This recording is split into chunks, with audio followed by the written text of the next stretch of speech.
ஆண்டவராகிய இயேசு கிறிஸ்துவின் நாமத்தினால 7ஆம் மாதம் அதிகாலை வேளையில் இணையதளம் மூலமாக கர்த்தரை மகிமைப்படுத்த ஸ்தோத்திரிப்பதற்காக இணைந்து வந்திருக்கிற அத்தனை நபர்களையும் ஆண்டவராகிய இயேசு நாமத்தினால நான் வாழ்த்துகிறேன். கர்த்தர் உங்களை ஆசீர்வதிப்பாராக.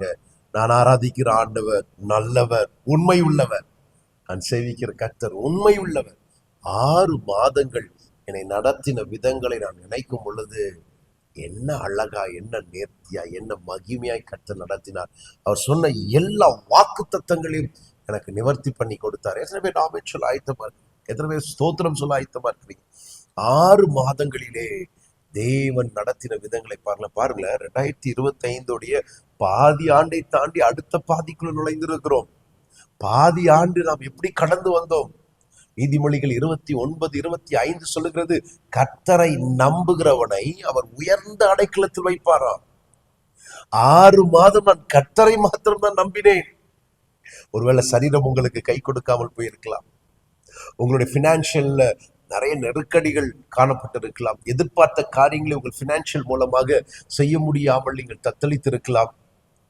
பலவிதமான உறவுகளிலே விரிசல்களை நீங்கள் கண்டிருக்கலாம். பல பிரச்சனைகள், பல போராட்டங்கள். 6 மாதம் கடந்து வந்தேன் என்று சொன்னால் ஒரு கனவை போலதான் காணப்படுகிறது என்று சொல்லுகிற அநேகர் இருப்பீர்கள். ஆனால் நான் கர்த்தரை நம்பினேன். அவர் என்னை உயர்ந்த அடைக்கலத்தை வைத்தார். ஹல்லேலூயா. உயர்ந்த பாதுகாப்புக்குள்ள வைத்தார். உயர்ந்த அன்பிலே என்னை மூடிக்கொண்டார். உயர்ந்த அரவணைப்புக்குள்ளாக என்னை வைத்துக் கொண்டார். ஓ க்ளோரி. ஒவ்வொரு நாளும் ஆச்சரியமாய் கர்த்தரை நடத்தினார். அவங்க மாத்திரம் மன நிறைவோடு, நீர் உண்மையுள்ளவர், நீ நல்லவர், உமக்கு மகிமை உண்டாகும், உமக்கு ஸ்தோத்திரம் அப்பா, உமக்கு ஸ்தோத்திரம் அப்பா, உமக்கு ஸ்தோத்திரம் ஆண்டவரே, உமக்கு ஸ்தோத்திரம் ஆண்டவரே.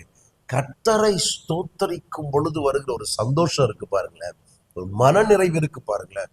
சகல உலக கவலைகளையும் மறக்க வைக்கும். அது மாத்திரமல்ல, கர்த்தரை ஸ்தோத்தரிக்கிறவனை கர்த்தர் வெறுமையாய் விடமாட்டார். வசனம் சொல்லுகிறது, என்னை கனம் பண்ணுகிறவர்களை நான் கனம் பண்ணுவேன் என்று ஆண்டவர் சொல்லியிருக்கிறார். தேவன் செய்தவை எல்லாம் நம் நினைவில் வைத்து கர்த்தரை மகிமைப்படுத்தும் பொழுது ஒரு பெரிய சமாதானம், சந்தோஷம். எவ்வளவு அசட், எவ்வளவு ஆஸ்திகள், எவ்வளவு பணம் நமக்கு கிடைத்தாலும் இந்த தேவனை ஸ்தோத்தரிக்கிற, தேவனை நினைவு கூர்ந்து ஸ்தோத்தரிக்கிறதிலே கிடைக்கிற அந்த மனநிறைவு வேற ஒன்றிலும் கிடைக்காது அப்படின்னு சொல்றவங்க மாத்திரம் மறுபடியும் எங்க இருந்தாலும் மனநிறைவோடு, ஒருவேளை உங்களுக்கு வாய்ப்பு இருந்தா 2 கரங்களை உயர்த்தி சிரித்த முகத்தோடு, உமக்கு நன்றி ஆண்டவரே, நீ செய்த எல்லா நன்மைகளுக்காக உமக்கு நன்றி ஆண்டவரே, என்னை தனிமையாய் விடாதபடிக்கு என்னோடு 1000 10,000ங்களை காட்டிலும் என்னோடு கூட சிறப்பாய் நின்று நடத்தினதற்காய் நன்றி ஆண்டவரே. ஒவ்வொரு வாக்குத்தத்தத்தையும் நாம் கவனிக்கிறோமோ கவனிக்கலையோ, நமக்கு உடன்படிக்கையாக கொடுக்கப்பட்ட ஒவ்வொன்றின் மேலும் அவர் கவனம் உள்ளவராய் இருக்கிறார். அவர் ஒவ்வொன்றையும் நேர்த்தியாய் அருமையாய் செய்து முடித்திருக்கிறார். அந்த நல்ல தேவன் இந்த 7ஆம் மாதத்திலும் உங்களை நடத்த வல்லமை உள்ளவராய் இருக்கிறார். இந்த 7ஆம் மாதத்துல ஆண்டவர் நமக்கு தந்திருக்கிற வாக்குத்தத்தத்திற்கு நேராக நம் சிந்தைகளை திருப்புவோமா? யாத்ராகம புஸ்தகம் 23ஆம் அதிகாரத்துல 20ஆம் வசனத்தை தான் ஆண்டவர் நமக்கு வாக்குத்தத்தமாய் கொடுத்திருக்கிறார். யாத்ராகம புஸ்தகம் 23ஆம் அதிகாரம் 20ஆம் வசனம். எக்ஸோடஸ் 23:20 ஆண்டவர் இந்த மாதம் நமக்கு வாக்குத்தத்தமாய் தந்திருக்கிறார். என்ன எழுதியிருக்கிறது படிப்போமா? வழியில் உன்னை காக்கிறதற்கும், வழியில் உன்னை காக்கிறதற்கும் நான் ஆயத்தம் பண்ணின ஸ்தானத்துக்கு, உன்னை கொண்டு போய் சேர்க்கிறதற்கும் இதோ நான் ஒரு தூதனை உனக்கு முன்னே அனுப்புகிறேன். நான் ஒரு தூதனை உனக்கு முன்னே அனுப்புகிறேன், வழியிலே உன்னை காக்கிறதற்கும். அப்படின்னா 7ஆம் மாசம் நான் போகிற எல்லா பிரயாணங்களிலும், எல்லா பாதைகளிலும், எல்லா விஷயங்களிலும், எல்லா காரியங்களிலும் தேவன் எனக்கு முன்பாக தூதனை கர்த்தர் கட்டளையிடுகிறார். இது எனக்கு ரொம்ப பிடிச்ச ஒரு பதம். என்ன அப்படின்னா, நான் ஆயத்தம் பண்ணின ஸ்தானத்திற்கு உன்னை கொண்டு போய் சேர்ப்பதற்கு. அப்படின்னா 7ஆம் மாசத்துடைய காரியத்தை இனிமேல ஆண்டவர் உங்களுக்கு செய்ய தேவையில்லை. இனிமேல தான் ஆண்டவருக்கு ஹோம்வொர்க் இருக்கு. ஒவ்வொரு நாளும், ஒவ்வொரு தேதியிலும் ஆண்டவருடைய காரியங்களை உங்களுக்காக செய்யணும் என்று இல்லை. இந்த வசனம் தெளிவாய் சொல்லுகிறது, அவர் செய்து வைத்திருக்கிறார், அவர் முடித்து வைத்திருக்கிறார். உங்க காரியங்களை எல்லாம், உங்க பெட்டிஷன்ஸை எல்லாம், உங்கள் விண்ணப்பங்களை எல்லாம் அவர் செய்து வைத்திருக்கிறார். உங்கள் வேண்டுதல்கள், உங்கள் தேவைகள் சகலத்தையும் செய்து வைத்திருக்கிறார். இப்ப அவர் வரணும் இல்ல, தூதன் உங்களை, உங்கள் தேவன், உங்கள் தகப்பன் உங்களுக்காக செய்து வைத்திருக்கிறதற்கு நேராக நடத்தி கொண்டு போக போறார். ரொம்ப சிம்பிளானவர் தான் தூதனுடைய வேலையா இருக்கிறது. ரொம்ப சிம்பிளானவர். தேவன் உங்களுக்காக என்ன உங்கள் வாழ்வில் 7ஆம் மாசம் வந்து சேர வேண்டுமோ, எதை நீங்கள் உங்கள் மனதிலே விரும்புகிறீர்களோ அந்த காரியத்தை கர்த்தர் ஆயத்தம் பண்ணிவிட்டார். 7ஆம் மாதம் தொடங்குவதற்கு முன்பாகவே கர்த்தர் 7ஆம் மாதத்துடைய காரியத்தை ஆயத்தம் பண்ணி முடிச்சுட்டார். அந்த காரியத்திற்கு நேராக தூதன் உங்களை கொண்டு போக போறாராம். அதற்காக உங்களை நடத்துவதற்காக உங்கள் வழிகளிலே அந்த ஸ்தானத்திற்கு, அந்த கனத்திற்கு, அந்த இடத்திற்கு, அந்த ஜெயத்திற்கு உங்களை கொண்டு போவதற்காக கர்த்தர் தூதனை பணிவிடைக்காக கர்த்தர் கட்டளையிட்டு இருக்கிறார். எத்தனை பேர் நம்புறீங்க எனக்கு தெரியல. என் கூட சேர்ந்து ஆமென் சொல்ல எத்தனை பேர் ஆயத்தமா இருக்கிறீங்க? 6 மாதங்கள் நீங்கள் விண்ணப்பம் பண்ணி கொண்டிருக்கிற, நீங்கள் வேண்டிக் கொண்டிருக்கிற மனிதர்களையோ அதிகாரிகளையோ, இல்லாவிட்டால் உங்கள் குடும்ப அங்கத்தினரிடத்திலையோ, இல்லாவிட்டால் மற்ற நபரிடத்திலையோ நீங்கள் கேட்கிறதும், நீங்கள் விண்ணப்பம் பண்ணி கொண்டிருக்கிற எந்த விஷயமோ, மேபி ஒரு டிரான்ஸ்பர், உங்களுடைய ஆபீஸ்ல ஏதோ ஒரு காரியத்திற்காக நீங்க விண்ணப்பம் பண்ணியிருந்திருக்கலாம். இடம் மாறுவதற்காகவோ, உங்களுடைய அடுத்த ப்ரொமோஷனுக்காகவோ, இல்லாவிட்டால் உங்களுடைய வேற ஏதாவது இம்பார்ட்டன்டான ஒரு ரோலுக்காக நீங்கள் ஏதோ ஒரு காரியத்திற்காக நீங்கள் விண்ணப்பம் பண்ணியிருக்கலாம். தேவன் சொல்ற, நீங்கள் வேண்டிக் கொள்வதற்கு முன்னவே, அப்படின்னா 7ஆம் மாதத்திற்கு முன்னவே உன் காரியத்தை நான் முடித்து விட்டேன். நீ அந்த இடத்திற்கு போய் சேர, அந்த ஸ்தானத்திற்கு எத்தி சேர்வதற்காக நான் இதோ உன் வழிகளிலே உன்னை நடத்துவதற்காய் தூதனுக்கு நான் கட்டளையிடுகிறேன். கரசனை உள்ள ஆண்டவர், மனிதர்களைப் போல் அல்ல. கவனம் குறைவாய் இருந்து விட்டேன் என்று சொல்வதற்கு இவரிடத்தில் இடமில்லை. அது மனிதர்களுடைய வாக்காய் இருக்கும். நான் மறந்து விட்டேன், சாரி. பட் ஆண்டவர் சொல்றார், மறக்கல. 7ஆம் மாதம் நீ எத்தி சேர்வதற்கு முன்பாகவே கவனம் உள்ளவராய் இருந்து உங்கள் ஸ்தானம் இதுவாய் இருக்க வேண்டும் என்று வைராக்கியம் கொண்டு உங்கள் ஸ்தானங்களை கர்த்தர் ஆயத்தம் பண்ணி வைத்திருக்கிறார். அப்படின்னா 7ஆம் மாதம் சத்ரு கொண்டு வருகிற ஸ்தானங்களில் அல்ல, என் சூழ்நிலைகள் கொண்டு வருகிற ஸ்தானத்தில் அல்ல, பின்னையோ தேவன் எனக்கு ஏற்படுத்தி வைத்திருக்கிற ஸ்தானத்துல தூதர்கள் என்னை நடத்த போகிறார்கள். எத்தனை பேர் ஆமென் சொல்றீங்க? அப்படின்னா ஒரு பொழுதும் நான் ஆராதிக்கிற ராஜாதி ராஜா, என்னுடைய தகப்பன் ஒரு பொழுதும் என்னை கனவீனமான ஸ்தானத்திற்கு நேராக நடத்த மாட்டார். தோல்வியான ஸ்தானத்திற்கு நேராக நடத்த மாட்டார். புலம்பலான ஸ்தானத்திற்கு நேராக நடத்த மாட்டார். தலை குனிவான ஸ்தானத்திற்கு நேராக நடத்த மாட்டார். பின்னையோ ஜெயமான ஸ்தானத்திற்கு நேராக நடத்த போகிறார். நான் விசுவாசிக்கிற இந்த 7ஆம் மாசத்துல எழுப்ப போகிற சாட்சிகள் மிகுதியா இருக்க போகிறது, மிகுதியா இருக்க போகிறது. 6 மாதம் கேட்காத ஒரு பெரிய இரைச்சலின் சத்தம் 7ஆம் மாதம் உங்களிலிருந்து புறப்பட போகிறது. அது மிகுதியான சாட்சிகளின் சத்தமாய் இருக்க போகிறது, ஜெயதுனியின் சத்தங்களாய் இருக்க போகிறது. உங்களுக்காக ஆயத்தம் பண்ணி வைத்திருக்கிறேன் என்று கர்த்தர் சொல்லுகிறார். நான் உன்மேல் கவனம் குறைவாய் இருக்கிறேன் என்று நீ எண்ணிக்கொண்டிருக்கலாம். நான் கவனம் குறைவாய் இருக்கவில்லை.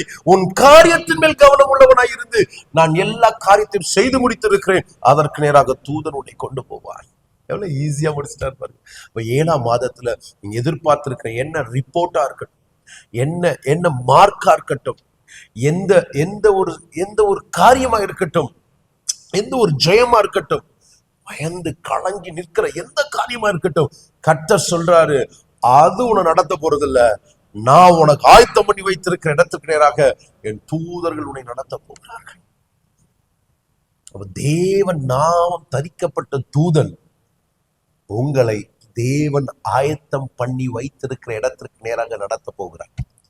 ஒருவேளை அந்த நடத்துதலிலே நீங்கள் இணைந்திருந்தும் உங்களை தடுப்பதற்காக சத்துருக்கள் போராடுவார்கள் என்றால், உன்னிடத்தில் அவர்கள் சத்துருக்களாக எதிரிட்டு வருவார்கள் என்றால், உன்னோடு போராடுவதற்காக எழும்புவார்கள் என்றால், இந்த வசனம் காண்பிக்கிறது, அவர் சத்ருவாய் மாறுவார். எனக்கல்ல, என் சத்ருவுக்கு அவர் சத்ருவாய் மாறுவார். ஓ ஹல்லேலூயா. அப்ப இந்த மாதம் தேவன் எனக்கு வைத்திருக்கிற ஸ்தானத்திலே நான் போவதற்கு ஏதாவது தடைகள் வரும் என்று சொன்னால், அவர் எனக்காக என் சத்துருக்களுக்கு முன்பாக அவர் சத்ருவாய் மாற ஆரம்பிப்பார். என் சத்துருக்களுக்கு சத்துருவாய் மாற ஆரம்பிப்பார். என் பட்சத்தில் நின்று எனக்காக அவர் யுத்தம் பண்ணுவார், எனக்காக வழக்காடுவார். தேவன் எனக்கு ஆயத்தம் பண்ணினதை இந்த மாதம் யாராலையும் தடுக்க முடியாது. வைராக்கியம் உள்ள தெய்வமாய் இறங்கி வந்திருக்கிறார். அப்படின்னு சொன்னால் இந்த மாதம் கர்த்தர் உங்களை நடத்துகிறதல்ல, உங்களுடைய நடத்துதலிலே தேவனுடைய எல்லா விதமான பாதுகாப்பு, எல்லா விதமான காரியங்களும், அந்த நடத்துதலுக்கு தேவையான எல்லா காரியங்களையும் தேவன் உங்களுக்கு அருள போகிறார். இஸ்ரவேல் ஜனங்களை தேவன் ஆயத்தம் பண்ணின ஸ்தலத்திற்கு நேராக தேவன் நடத்தும் பொழுது எப்படி என்ன ப்ரொடெக்ஷன்ல நடத்தினாரோ, என்ன அழகா நடத்தினாரோ.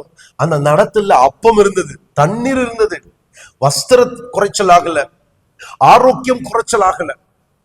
அவர் அலைந்து போகிற நாட்களா இருந்தது, ஆனாலும் ஒன்றும் குறைந்து போகவில்லை. நேர்த்தியாய் நடத்தினார். அப்படின்னா நான் அதை விசுவாசிக்கிறேன். இப்ப நான் விசுவாசிக்கிறேன், நீங்கள் அதை விசுவாசிச்சீங்கன்னா ஒரு ஆமென் சொல்லுங்க பார்க்கலாம். தேவன் உங்களை நடத்தும் பொழுது உங்கள் அப்பத்திற்கு, உங்கள் தண்ணீருக்கு, உங்கள் வஸ்திரத்திற்கு, உங்களுடைய எந்த காரியத்திற்கும் நீங்க லிஸ்ட் இட்டு ஆண்டுகிட்ட சொல்லணும்ட்டு இல்ல. அவர் உங்க ஜேர்னியை பொறுப்பெடுத்துட்டார்னா, உங்களுடைய பிரயாணத்தை பொறுப்பெடுத்துட்டார்னா, உங்கள் வாழ்வின் அசைவுகளையும் ஆண்டவர் பொறுப்பெடுத்துட்டார்னா, he will take care. எல்லாத்தையும் அவர் பார்த்துப்பார்.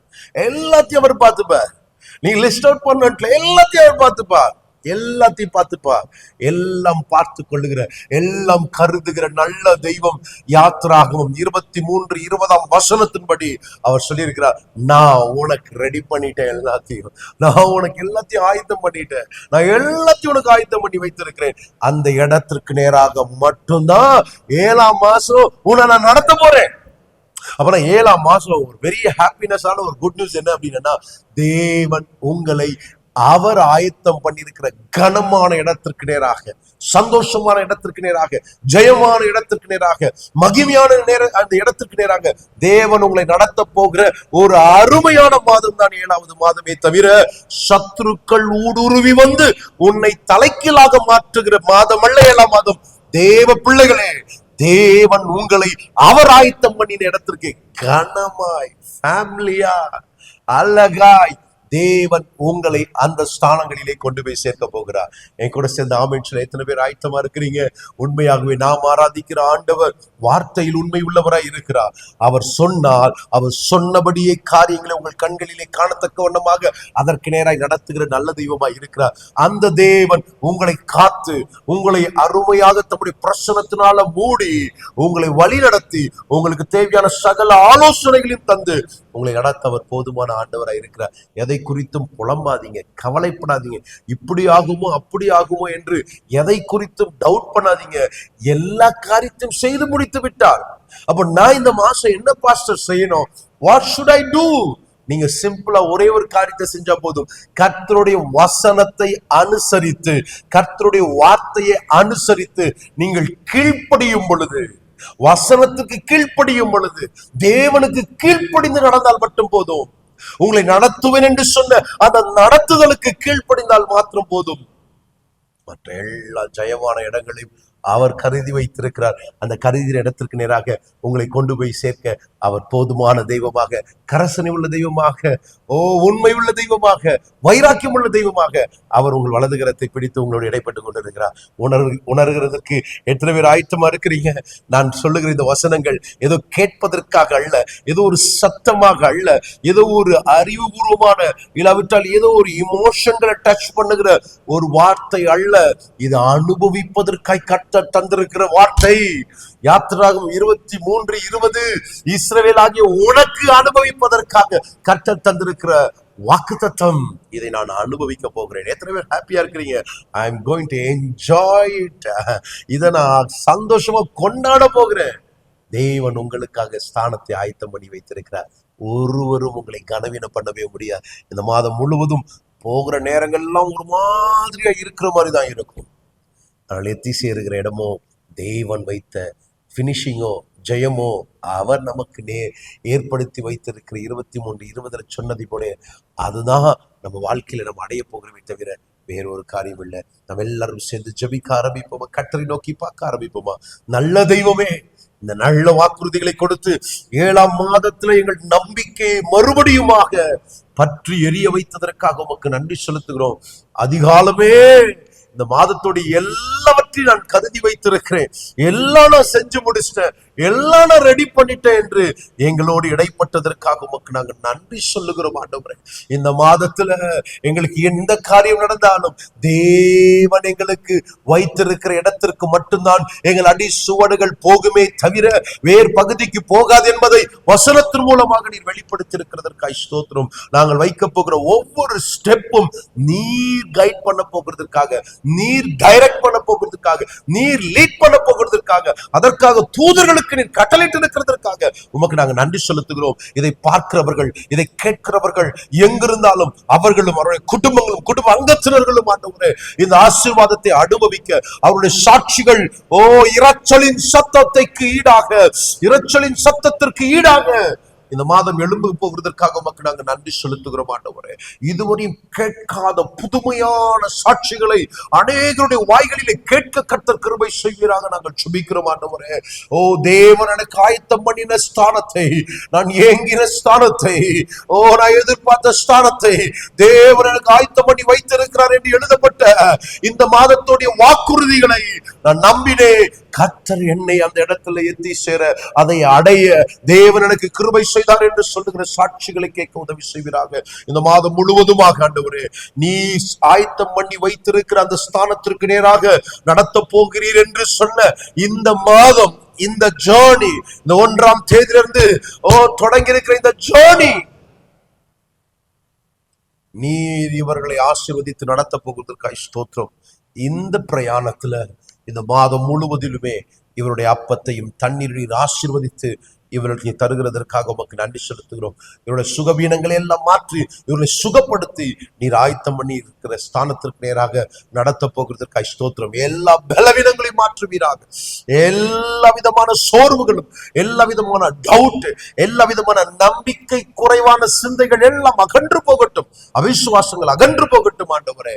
முழுமையான நம்பிக்கையோடு இந்த வசனத்தை பிடித்து இந்த வசனத்திற்கு கீழ்ப்படிந்து நின்று இந்த வசனத்தை நான் அனுபவித்தேன் என்று சொல்லத்தக்க வண்ணம் ஒவ்வொருவரையும் மாற்றுவீராக. படிக்கிற பிள்ளைகள், வேலைக்கு போகிற பிள்ளைகள், வேலைகளை தேடுகிற பிள்ளைகள், திருமணமான பிள்ளைகள், திருமணமாக ஆவதற்காக காத்திருக்கிற பிள்ளைகள், ஆகிய பிள்ளைக்காய் காத்திருக்கிற பிள்ளைகள், அண்டர் ப்ரமோஷனுக்காக, டிரான்ஸ்பர்க்காக, என்னென்ன காரியத்திற்காய் காத்திருக்கிறார்களோ அந்த இடங்களில் எல்லாம் தேவன் எனக்கு ஸ்தானத்தை ஆயத்தம் பண்ணினார் என்று சொல்லத்தக்க வண்ணமாக ஒரு மகிமையின் தேவன் மகிமையாய் இந்த மாதம் நடத்துகிறார். ஏற்றியும் அணுகாதபடி, எந்த வாதையும் கொள்ள நோய்களும் நீ நடத்தும் பொழுது இஸ்ரவேலை அணுகாதபடி காத்துக்கொண்ட கர்த்தர், வாக்கு தத்தத்திற்கு உட்பட்டவர்களாய் இருக்கிற இவர்களை உம்முடைய வாக்கு தத்தம் இவர்களை காவல் காக்கட்டும் என்று நான் சொல்லிக்கிறேன். ரத்தத்தினாலும் வசனத்தினாலும் நாங்கள் இவனை முத்திரிக்கிறோம். ஆசீர்வாதமாய் இருக்கட்டும். ஊழியங்களை நீர் ஆசீர்வதிப்பீராக. இதை பார்க்கிற பாஸ்டர்களுடைய ஊழியங்களை நீர் ஆசீர்வதிப்பீராக. குடும்பங்களெல்லாம் நீர் ஆசீர்வதிப்பீராக. நாங்கள் செபிக்கிறோம். எல்லா கிளை சபைகளையும் உடன் ஊழியர்களையும் நாங்கள் வாழ்த்தி ஆசீர்வதித்து செபிக்கிறோம் ஆண்டவரே. கர்த்தர் ஆசீர்வாதமாய் நடத்து இயேசுவின் நாமத்தில் கேட்கிறோம் நல்ல பிதாவே. Amen, amen, amen. Okay, God bless you. ஹாப்பியா இருங்க. கர்த்தர் உங்களை ஆச்சரியமாய் நடத்துவார். ஆமென்.